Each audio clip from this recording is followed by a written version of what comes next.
Right, grade 12s. I want us to look at sequencing series today. Um, we're gonna revise some concepts that we learned in grade 11 and also a background check of what you should know from the previous grades.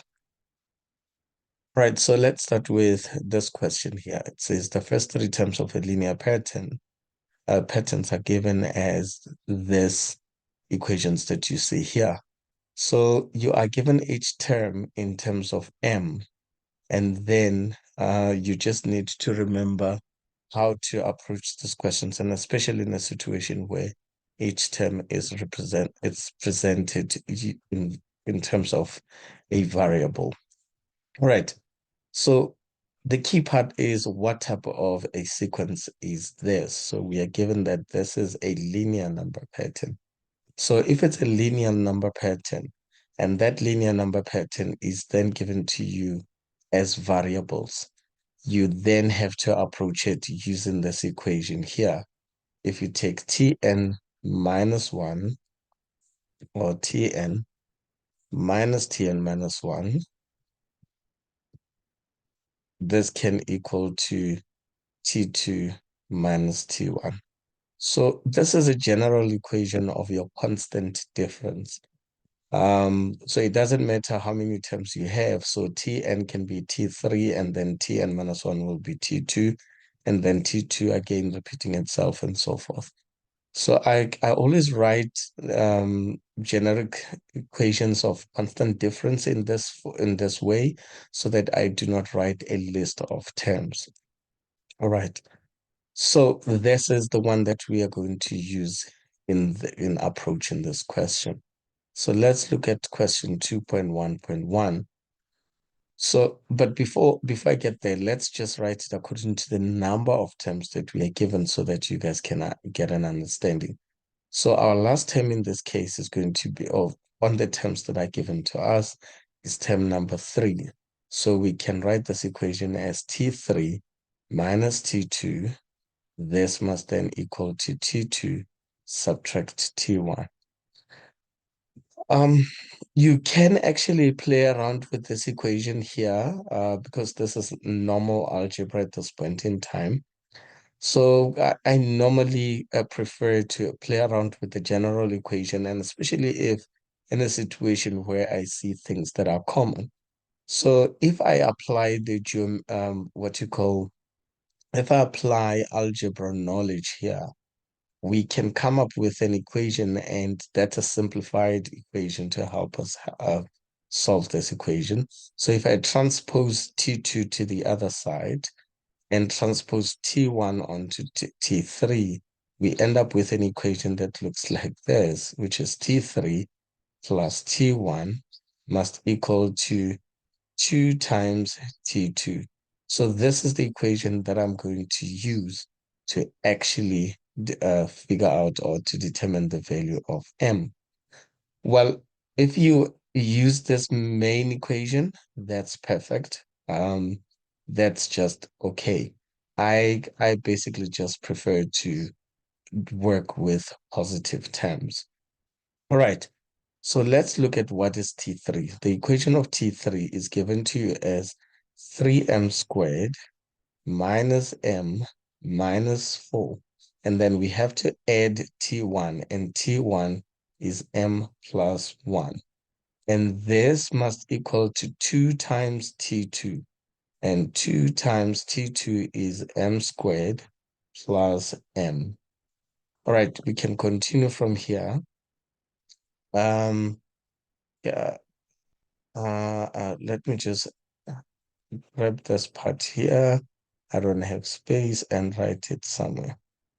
Okay, let's cut this. I want it to be written somewhere here.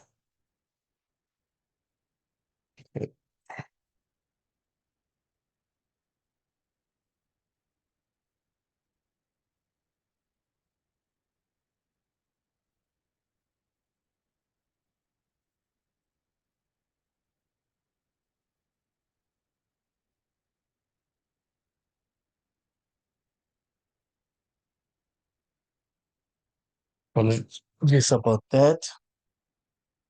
I'm trying to move things around.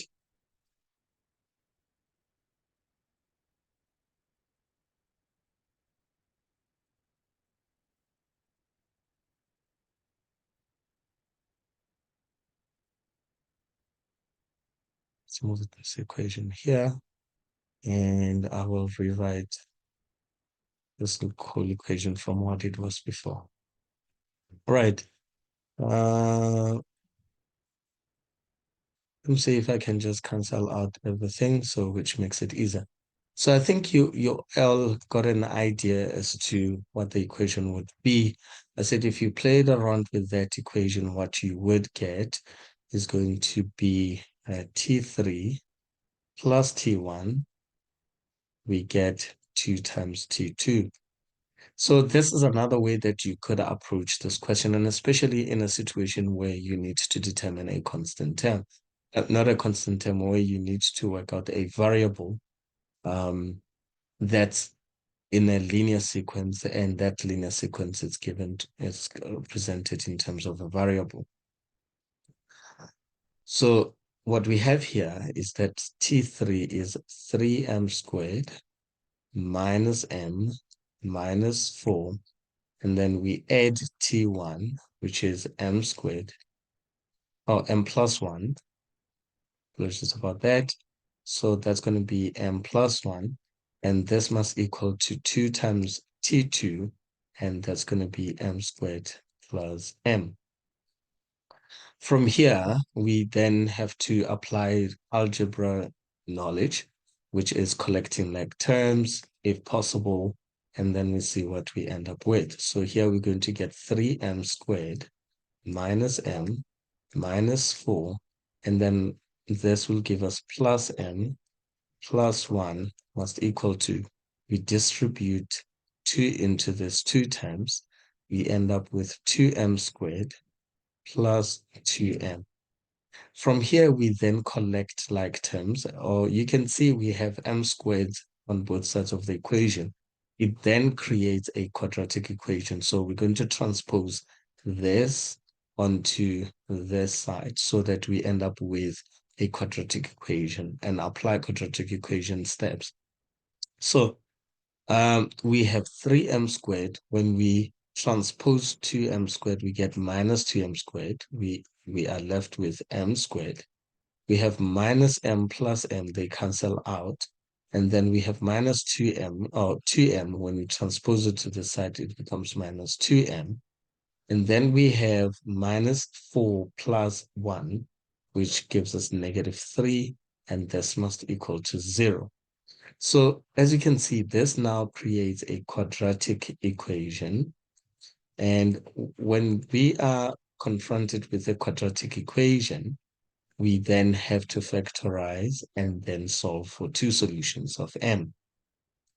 So when you factorize this, what you get is m minus 3, because we're looking for the factors of negative 3, or factors of 3. When you subtract them, you'll get negative 2.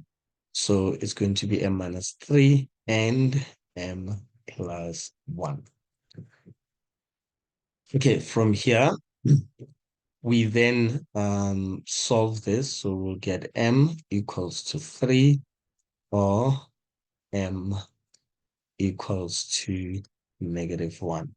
So that's basically what the solutions will be for m.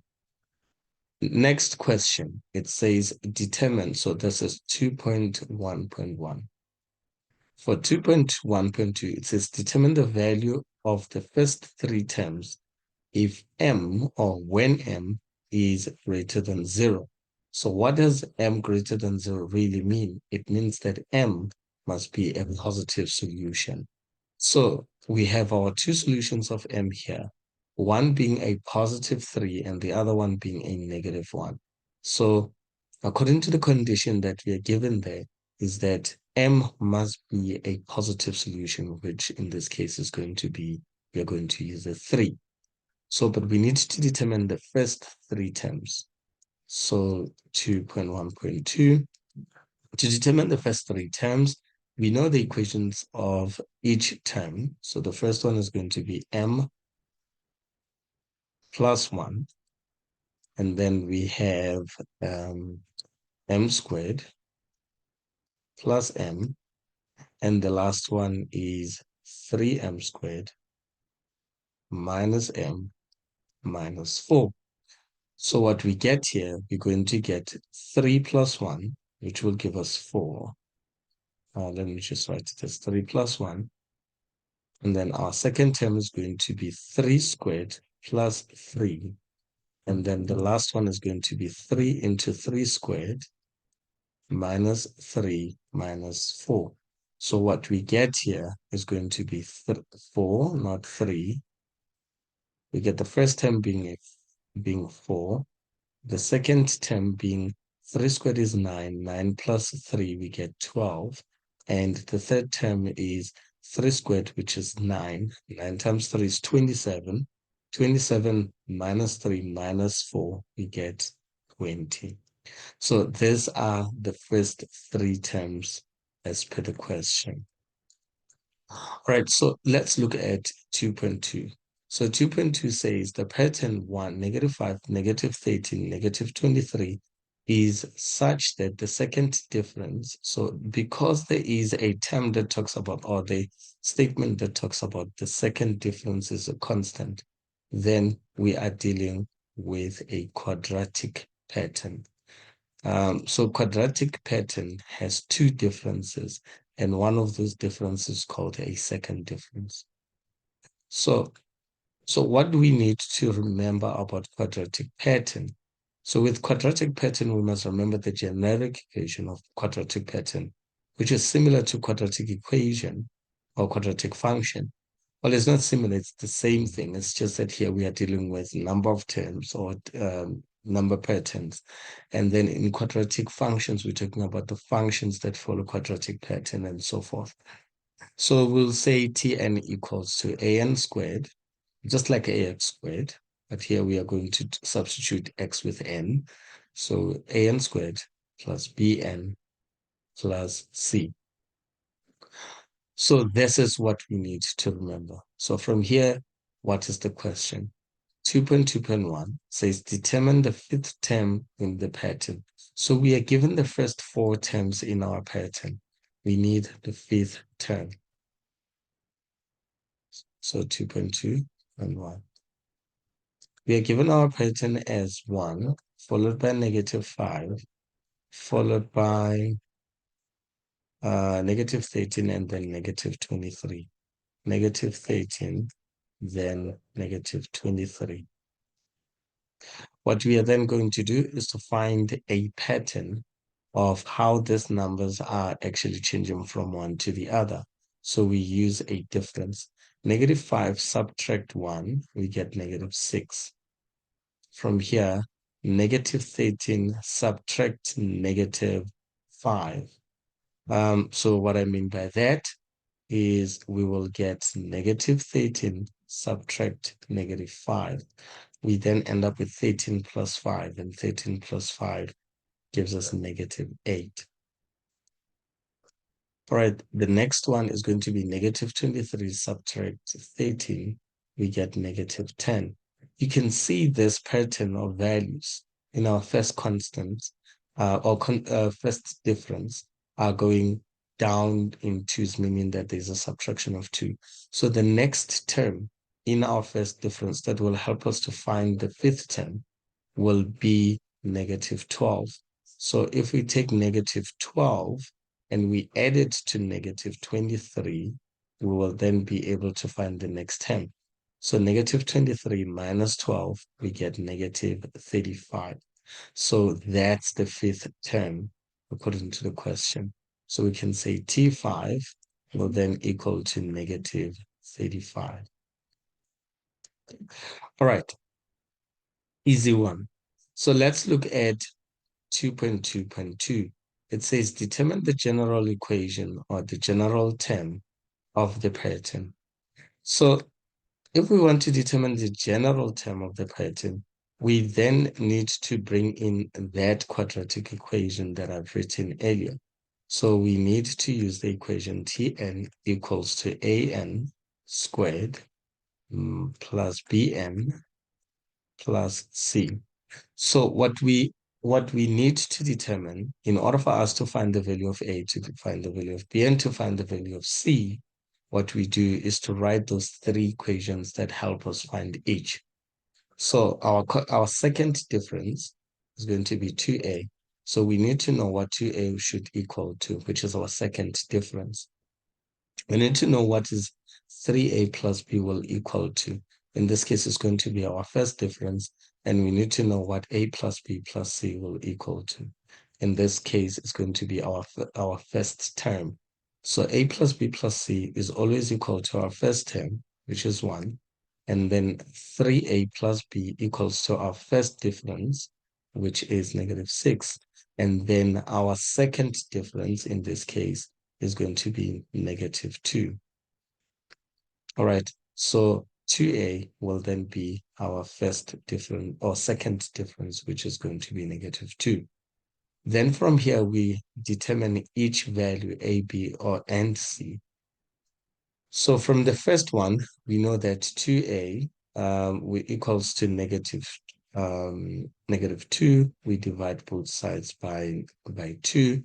We get A as -1. So that's the first thing. So this is covered. And then we go to B.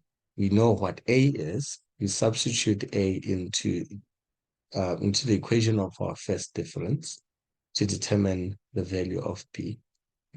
So in this case, we are going to get -3, because if you multiply 3 by -1, you get -3.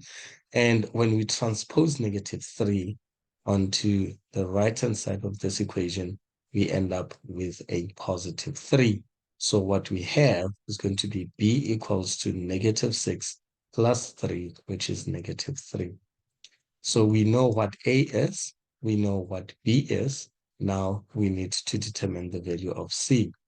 So to determine the value of C, we substitute the value of A, which is -1. We substitute the value of B, which is -3.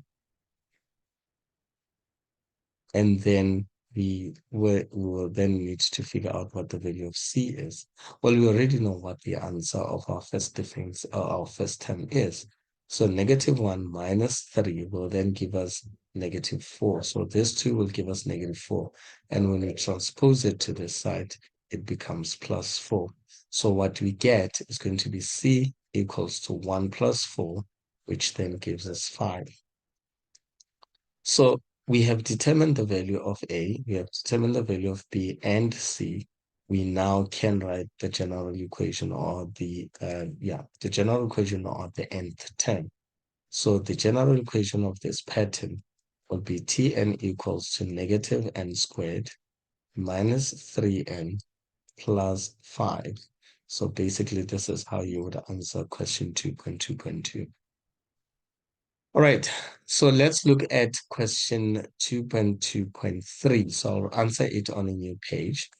It says, which term of this pattern has a value of -299? So if a question starts with which term or with those words, which term, they're actually asking you to determine n, when whatever that n is, the Tn or the answer when of that term number will give you -299. So what we need to say is, remember to write that Tn must then equal to -299 and determine the value of n. That's what you're going to try and find. All right, so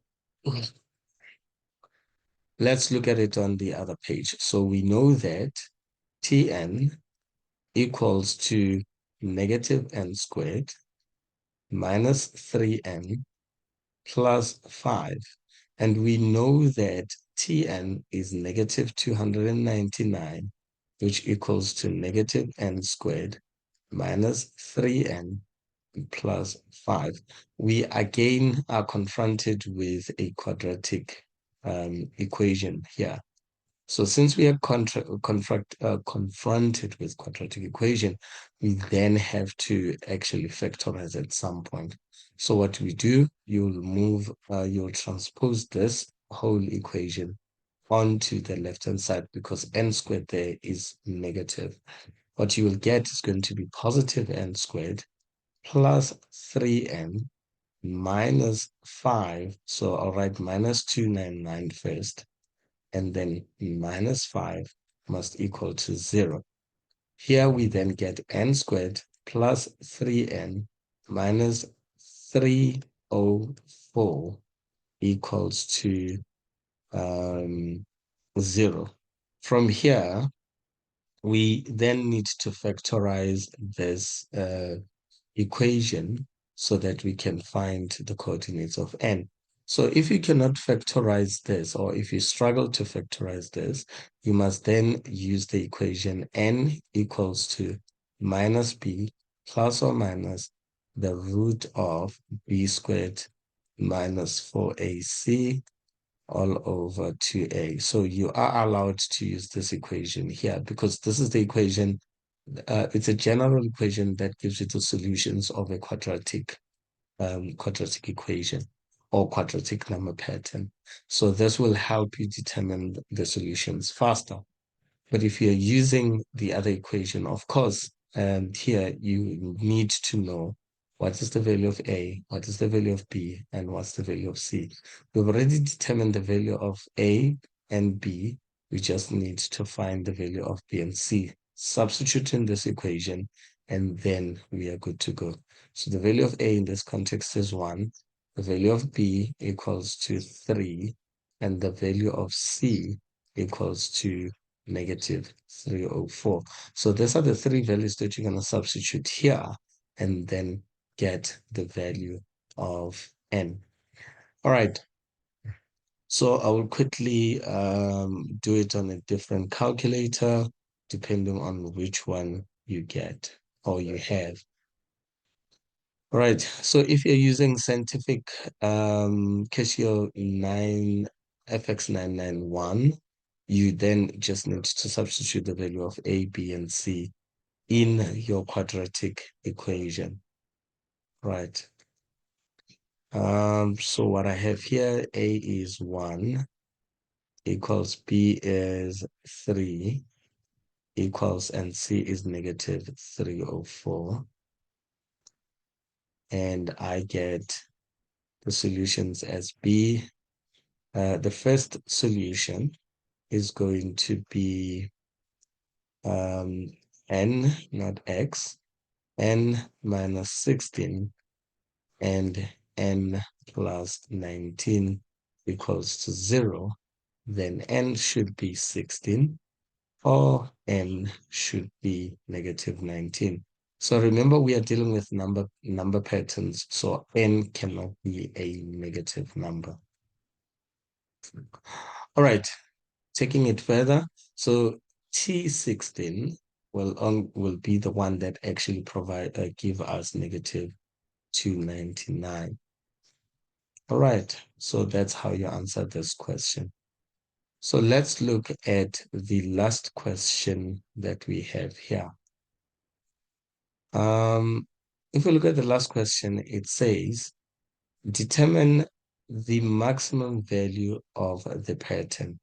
So we want to know what is the maximum value of this pattern. Whenever we need to determine what the maximum value is or the minimum value of any equation, you are then asked to determine a turning point.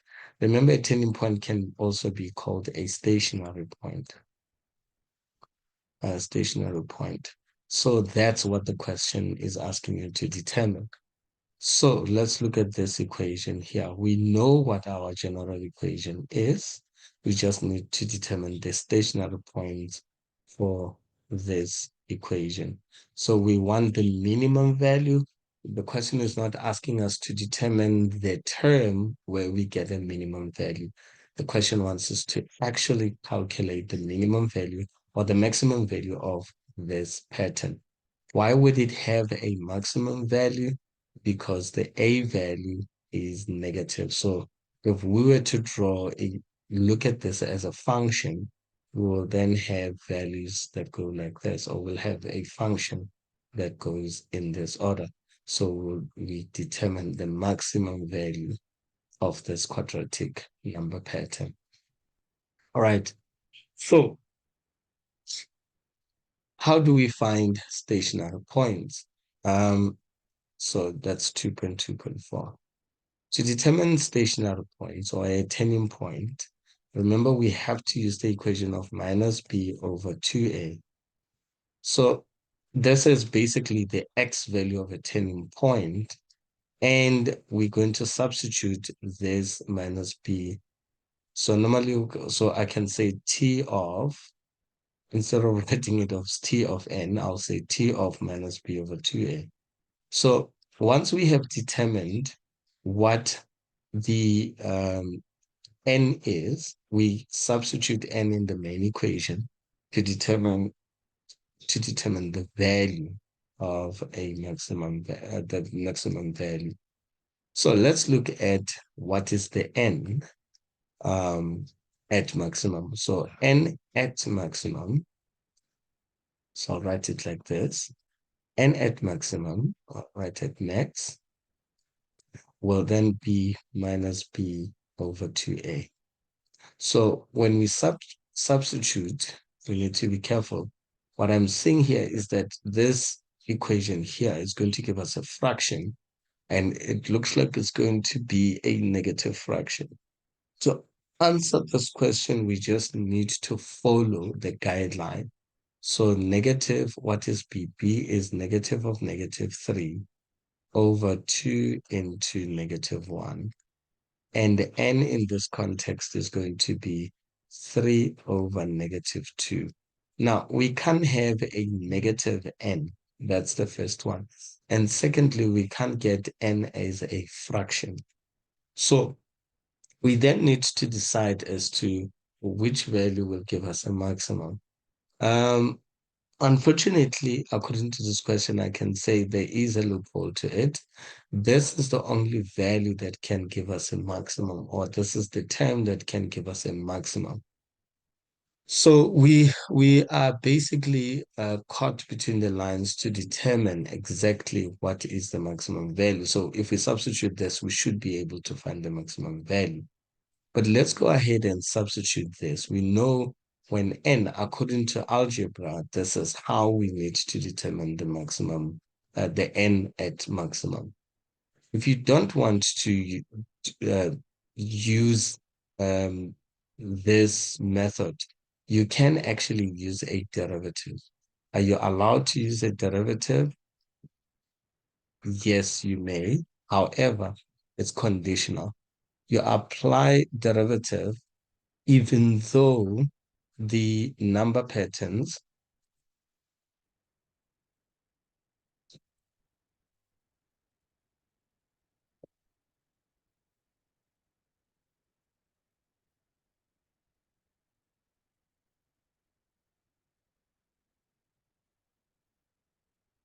so we need to look at why we are not allowed to use certain things.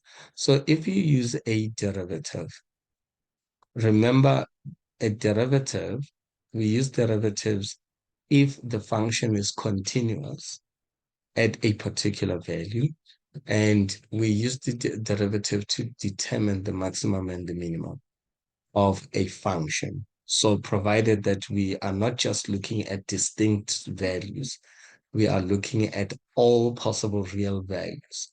So in number patterns, we have a separate, well, a unique way of approaching numbers. So here we are looking at the exact values at a particular position. And if that's the case, it means you cannot get n as a fraction like what I got here. And also you cannot get a term, well, you can get a term value as a fraction, however, not n, because you can't count the number of terms as fractions. You can only count them as whole numbers. So with this question, I would say there are flaws in it. However, we can, in the exam setup, you then need to continue answering this question, even though there are these minor setbacks. So from here, we know, but I will take you through the derivatives just now as to how to approach this question. So n at maximum, we know this is how we would find the position of at maximum value. So from here, we need to substitute t of n, and n in this case is going to be negative 3 over 2. And we end up with a negative of negative 3 over 2 all squared plus 3, oh, it's minus 3. Apologies about that. It's just a small mistake. Minus 3 into negative 3 over 2 plus 5.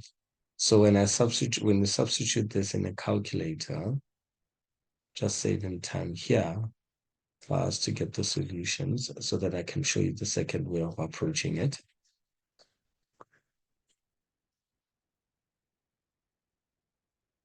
So we end up with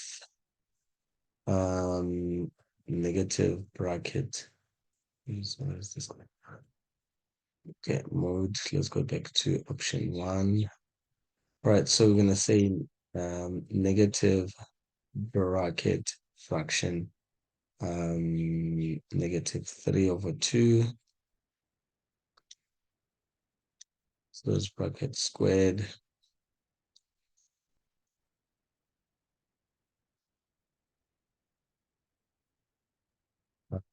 minus 3 bracket fraction negative 3 over 2.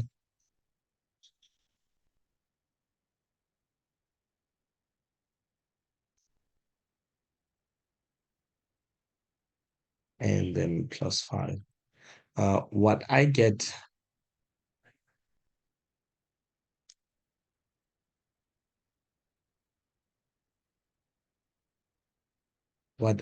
here is the value 29 over 4. Well, for the sake of answering this question, we would assume that the maximum value is going to be 29 over 4. It cannot be a value that is a fraction, because these numbers are going up in as whole numbers. So 29 over 4, it's something like 8 point, 7 point, let's see, 7 point, let's convert that into a decimal number. So it's about 7.25. So if it's 7.25, the maximum we can get in this number pattern will be 7. That's the maximum value we can get. All right, approaching it using derivatives, which is not a suitable way of approaching this question. What we can do is that we can determine the derivative of Tn, and the derivative of Tn will be negative 2n minus 3. Remember, for the fact that we are looking for a maximum value, so for a max term or maximum number, we are going to derive and make the derivative must equal to 0. So this must then be equal to 0. Negative 2n minus 3 must equal to 0. Then you transpose negative 3 onto this side, which makes it positive 3. You end up with negative 2n equals to positive 3. Divide both sides by negative 2, which you can see we end up at the same position of 3 over 2. So n, again, you can see gives us negative 3 over 2. Then from here, you substitute. So you still follow the steps going down. Is it in the context of what you're working with? Does it make it right? No. However, in some instances, you can actually approach this, but you need to be careful about using derivative in this equation. It's best to actually use your standard or your normal turning point formula. Again, With this one, it's a special case. According to the question, you cannot get n as a negative. That's the first thing that makes it wrong. And the second one, we cannot get n as a fraction. So I hope this is clear and wish you the best of luck. Please continue subscribing and also following more videos that will come. All right, good luck. Bye.